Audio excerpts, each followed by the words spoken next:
Thank you to the Commission. I want to thank the members of the committee for continuing to raise the issues of Native children and providing opportunities such as these to improve outcomes for Native children and Native communities. I was honored to serve on the commission, and I would just say that I served as chief judge for my tribe, for the White Earth Tribal Nation in Northwest Minnesota for 14 years. I have worked as an attorney and tribal judge on focusing on children's issues, child welfare, and also developing tribal court systems. I was honored to serve on this commission on Native children and serve as one of 11 members.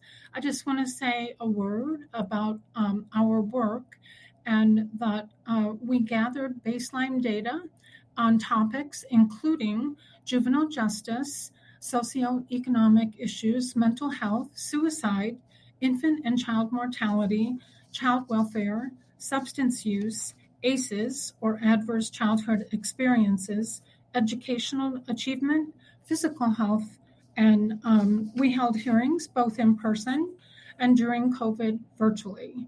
We heard from elected officials, community leaders.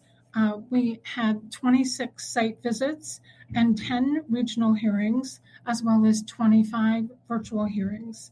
We heard from experts in their fields, and we heard from scholars who had worked in each of these areas throughout their careers. I want to focus on one of our recommendations, and out of many, my background, as I said, is working in tribal courts, and I want to talk about 4E funding, which is comes from the Children's Bureau, which is part of ACF, and we talked during hearings about the potential of having 4E funding made more readily available for tribes. 4E funding is accessed by all 50 states. It funds child welfare in this country, but currently only 14 tribes receive 4E funding. And the reason only 14 tribes receive this funding is because of the huge burden of administering the program. This is a huge obstacle for many tribes. The reporting requirements and the data requirements are very burdensome.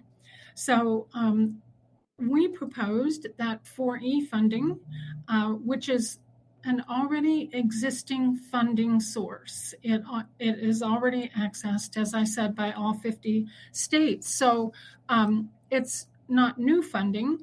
It's something that already exists. So taking 4E funding and then also using 4B funding, which more tribes do access 4B funding now, but not all tribes do. And again, because of the burdensome reporting requirements, especially for small tribes.